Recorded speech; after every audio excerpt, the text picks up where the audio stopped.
Good evening my dear friends. आज की video में यहाँ पे बात करेंगे वन वर्ड सब्स्टिट्यूशन की। इससे पहले मैं यहाँ पे इसको स्टार्ट करना चाहूँगा एक कोटेशन के साथ ही इस वीडियो को। तो यहाँ पे एक कोटेशन है कि I am a part of all that I have met. I am a part of all that I have met, यानी कि मैं जिससे भी मिला हूँ उसका मैं क्या हूँ, एक पार्ट हूँ। I am a part of all that I have met, जिससे मैं मिल चुका हूँ उसका मैं एक हिस्सा हूँ, कहने का मतलब एक पार्ट हूँ। तो ये कहा गया है यूलिसिस में। यूलिसिस किसने लिखा है आपको पता होना चाहिए। यूलिसिस पोम की बात कर रहे हैं हम, यहाँ पे ड्रामेटिक मोनोलॉग की बात कर रहे हैं। तो ये लिखा था टेनिसन ने, अल्फ्रेड लॉर्ड टेनिसन ने। विक्टोरियन एज के रिप्रेजेंटेटिव पोइट हैं अल्फ्रेड लॉर्ड टेनिसन, उन्होंने इसको लिखा है। रिटन है ये 1833 में, और बात करें इसके पब्लिकेशन की 1842 में इसको पब्लिश किया गया है। और इसी सेम टाइटल का एक नोवेल भी है जो कि जेम्स जॉयस ने लिखा है 1922 में, वो पब्लिश हो रखा है वेस्टलैंड के साथ। तो इसके बाद अब स्टार्ट करेंगे आज की वीडियो वन वर्ड सब्स्टिट्यूशन की। और फ्रेंड्स, मेरी आप लोगों से एक रिक्वेस्ट है, अगर आप चैनल पे नए हैं तो चैनल को सब्सक्राइब करना ना भूलिएगा। अगर आपको वीडियो पसंद आए तो अधिक से अधिक शेयर कीजिएगा, क्योंकि हमने एक रूटीन फिक्स कर दिया। पर डे आपको यहाँ पे ग्रामर और लिटरेचर से रिलेटेड वीडियोज अवेलेबल मिलेंगी, जो कि एलटी लेक्चरर के लिए बहुत ही बेनिफिशियल होंगी अगर आप एलटी लेक्चरर की प्रिपरेशन कर रहे हैं। इसके साथ साथ अगर आप किसी कॉम्पिटिटिव एग्जाम की तैयारी कर रहे हैं तो उसके लिए भी ग्रामर्स की वीडियो आपके लिए यहाँ पे अवेलेबल रहेंगी। तो स्टार्ट करते हैं। इसमें देखिए जो वन वर्ड सब्स्टिट्यूशन है, इसमें पहला जो हमारे पास है स्क्रीन में आपको दिखाई दे रहा होगा, one who plays games for pleasure. One who plays games for pleasure, यानी कि जो गेम खेलता है किसके लिए, प्लेजर के लिए, तो उसको बोलते हैं अमेचर। तो क्या बोलते हैं उसको, अमेचर बोलते हैं, एमेटर। आप ऐसे भी याद कर सकते हैं इसको, अमेचर।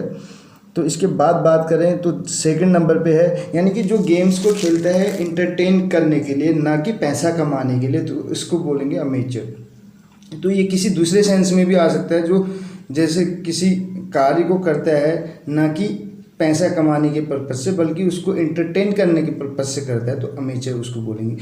दूसरे नंबर पे यहाँ पे हमारे पास है one who does not believe in God. One who does not अगर आएगा तो एथिस्ट होगा, अगर one who believes in God आएगा तो थीस्ट होगा। ये हट जाएगा इसमें से, ये आपको याद रखना है। एथिस्ट का अपोजिट क्या होगा, theist. One who does not believe in God, जो ईश्वर में विश्वास नहीं करता है, उसको अथिस्ट बोलते हैं, नास्तिक। और हिंदी में बोलें तो नास्तिक बोलेंगे, और विश्वास जो करता है उसको बोलते हैं आस्तिक। नेक्स्ट देखिए आप यहाँ पे, a person sent to another country, किसी व्यक्ति को अगर दूसरे देश में भेजा जाता है एज अ रेगुलर रिप्रेजेंटेटिव, एक नियमित प्रतिनिधि के रूप में, और Saint on a special mission, या किसी एक खास मिशन के, यानी कि एक विशेष किसी लक्ष्य के उद्देश्य या उस उद्देश्य के लिए अगर कहीं पे भेजा जाता है किसी दूसरी कंट्री में किसी व्यक्ति को, तो उसको अम्बेसडर बोलते हैं। हिंदी में इसको बोलते हैं राजदूत। नेक्स्ट देखिए यहाँ पे अगला जो है, someone who writes books stories etc, जो बुक्स और स्टोरीज लिखता है उसको राइटर बोलते हैं, ये तो आपको पता होगा। ऑथर भी बोलते हैं, आपको ये भी पता होना चाहिए। इसके साथ साथ ऑथर, लेखक, ठीक। नेक्स्ट देखें, जो पोम लिखता है तो उसको पोएट बोलते हैं। राइटर आपको पता ही, स्टोरी टेलर, स्टोरी राइटर, इसमें तो अलग अलग सेंस बनते हैं, तो फिर ये तो आपको पता है ही। इन चीज़ों के बारे में ज़्यादा यहाँ पे डिस्कस करने की ज़रूरत मैं नहीं समझता, क्योंकि इतना तो हर किसी को इतना बहुत नॉलेज रहता है अपने आप में। एन असेंबली ऑफ लिसनर्स, अगर जहाँ पे बात करें लिसनर्स होते हैं ना, ऑडियंस होते हैं। ऑडियंस यानी कि जो सुनने का काम करते हैं, लिसनर, लिसनिंग का आएगा तो आपको ऑडियंस करना है। अगर सीन करने का आएगा, वॉच करने का आएगा, तो स्पेक्टेटर बोलते हैं। ये आपको याद रखना है, स्पेक्टेटर बोलते हैं दर्शक। जैसे क्रिकेट की लैंग्वेज में बोलते हैं ना, जो देखने के लिए वहाँ पे मौजूद रहते हैं उनको क्या बोलते हैं, स्पेक्टेटर। और जो रेडियो में जैसे हम कमेंट्री पहले सुना करते थे, तो इनको क्या बोला जाता है, ऑडियंस, श्रोता। A person who gives introduction of a programme, जो किसी प्रोग्राम का इंट्रोडक्शन देता है, परिचय कराता है, तो उसको बोलते हैं अनाउंसर। अनाउंस करने वाला होता है तो अनाउंसर। अनाउंस करना यानी कि घोषणा करना किसी चीज़ की, अनाउंसर, वहीं से ये वर्ड बना है।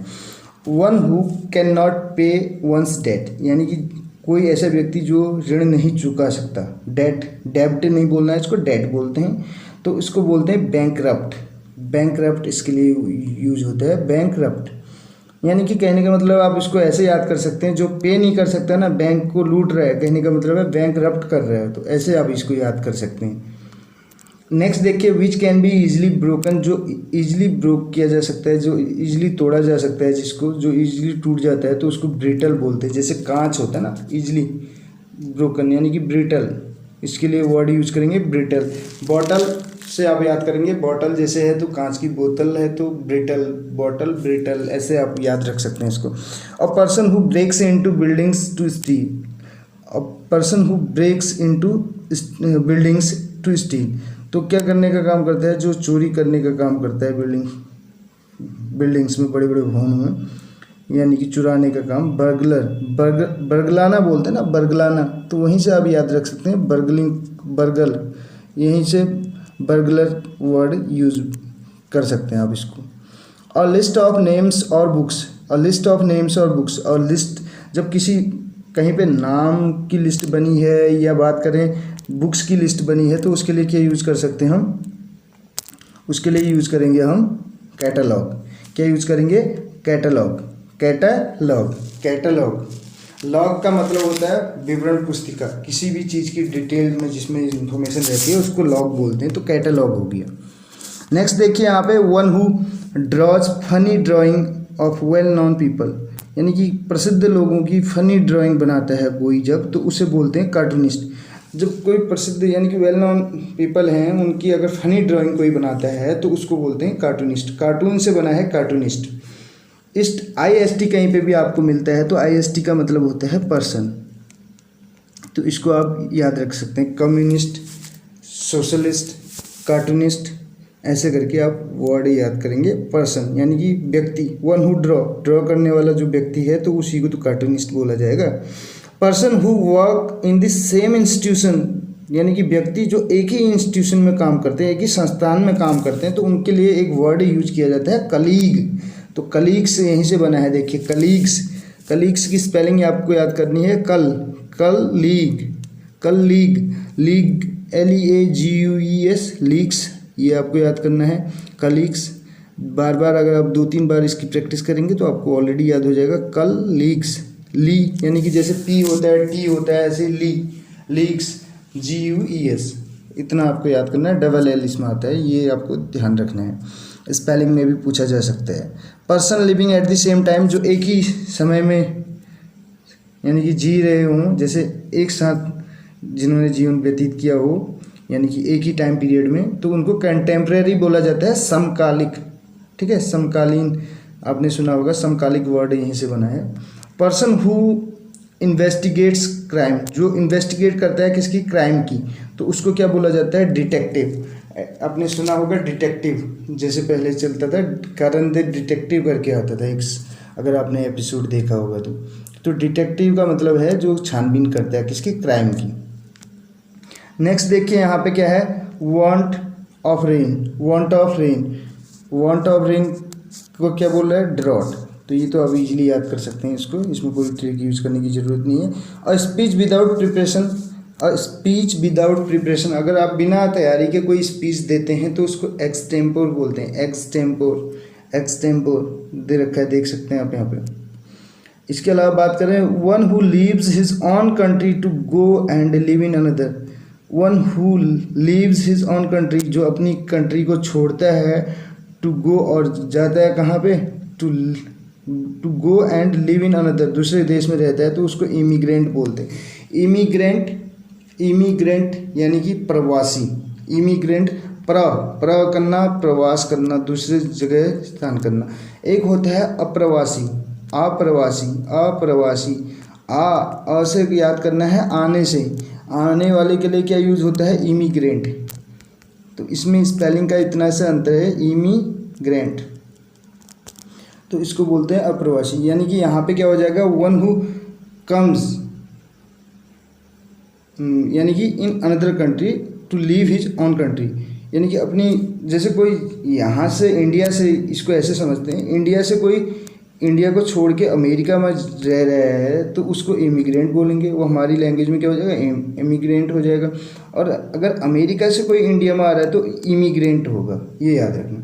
दूसरे देश को छोड़ के जो हमारे देश में अगर आता है कोई प्रवासी यानी कि निवास करने के लिए, रहने के लिए, तो उसको इमिग्रेंट अप्रवासी बोलेंगे। हिंदी में तो ये वर्ड बहुत इजी होता है, आ से आना, प्र से जाना, ऐसे आप याद रख सकते हैं।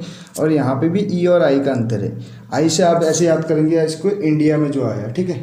ई से आप करना एग्जिट कर दिया, जिसने एग्जिट करना यानी कि निकलना। तो ये देखिए, a person who thinks only of himself, a person who thinks only of himself, जो सिर्फ अपने बारे में सोचता है तो उसको बोलते हैं ईगोइस्ट। ईगोइस्ट यानी कि ईगो कहने का मतलब ईगो से अहम, अपने आप के बारे में जो सोचता है। आईएसटी का मतलब मैंने ऑलरेडी बता रखा, पर्सन होते हैं। नेक्स्ट देखिए, a person who pretends to be what he is actually not. A person who pretends, जो प्रिटेंड करता है, धोखा करता है, टू बी बनने का, what he is actually not, जो वास्तव में वो नहीं है, तो उसको बोलते हैं हाइपोक्रेट। हाइपोक्रेट आप याद रख सकते हैं, हाइपोक्रेसी से बना है हाइपोक्राइट, ढोंग करना, हाइपोक्रेसी से बना है। An action that is unlawful, जो एक्शन, ऐसा काम जो लॉफुल नहीं है, जो कानूनी रूप से सही नहीं है, अनलॉफुल है, तो इलिसिट बोलते हैं इसको।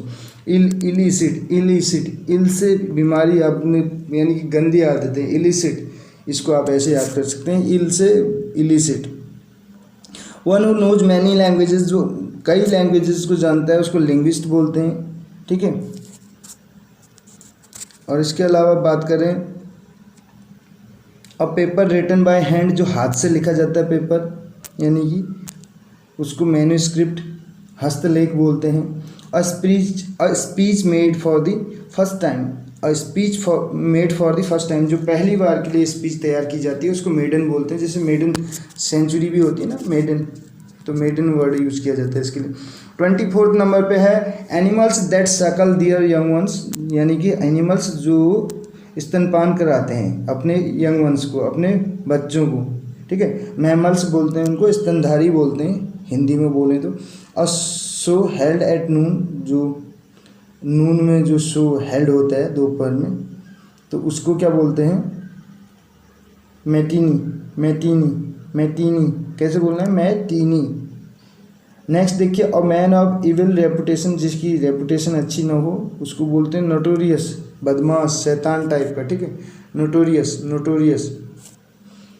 A figure having many sides, जिसमें बहुत साइड्स होती हैं, एक से ज़्यादा साइड्स होती हैं, हैविंग मैनी साइड्स, कई साइड्स होती हैं। पॉलीगॉन, पॉलीगॉन मीन्स बहुभुज, जिसकी एक से ज़्यादा भुजाएं होती हैं, ठीक है।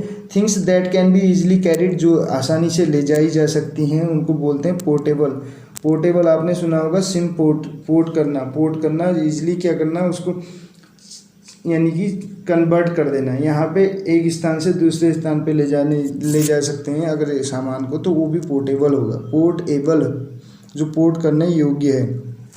A room where a photographer और पेंटर वर्क्स, एक ऐसा रूम जहाँ पे फोटोग्राफर और पेंटर काम करते हैं तो उसको स्टूडियो बोलते हैं। ये आपने वर्ड सुना होगा।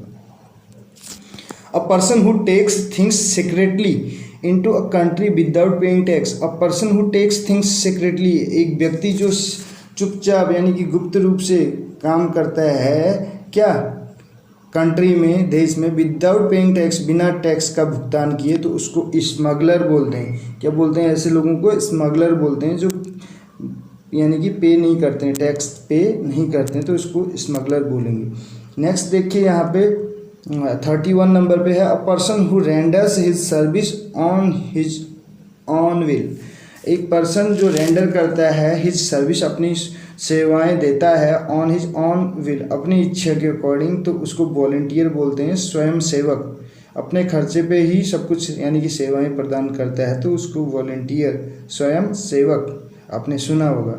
इसके अलावा things which are fit to be eaten, things जो चीज़ें यानी कि खाने के लिए एकदम फिट बैठती हैं, उनको ईडिबल बोलते हैं। ईडिबल यानी कि खाने योग्य। तो कैसी लगी आपको वीडियो फ्रेंड्स, ज़रूर बताइएगा। 32 यहाँ पे वन वर्ड सब्स्टिट्यूशन हमने सीखने की कोशिश की। इसके साथ साथ मैंने 2-3 इसके साथ साथ जो भी इससे रिलेटेड थे वो भी बताने की कोशिश की। एटलीस्ट 35 आप मान के चलिए, 35 यहाँ पे वन वर्ड सब्स्टिट्यूशन हमने सीखने की कोशिश की। और मुझे उम्मीद है इसमें से कई तो आपको वैसे ही आते होंगे पहले से ऑलरेडी, लेकिन ये वीडियो आपके लिए हेल्पफुल रही होगी, क्योंकि नॉलेज गेन करना तो ज़रूरी है, लेकिन नॉलेज को बनाए रखना भी उतना ही ज़रूरी है जितना कि नया नॉलेज गेन करना। नया नॉलेज अगर आप गेन नहीं भी करते हैं, जितना आपने ऑलरेडी गेन किया हुआ है उसमें अगर आप 1-2% की भी वृद्धि करते हैं तो वही सफलता का मूल मंत्र होगा। क्योंकि आप अगर पीछे को छोड़ कर कुछ नई चीज़ें आगे चले जा रहे हैं तो ऐसे में सफलता नहीं मिल सकती, आपको कन्फ्यूजन ज़्यादा होगा।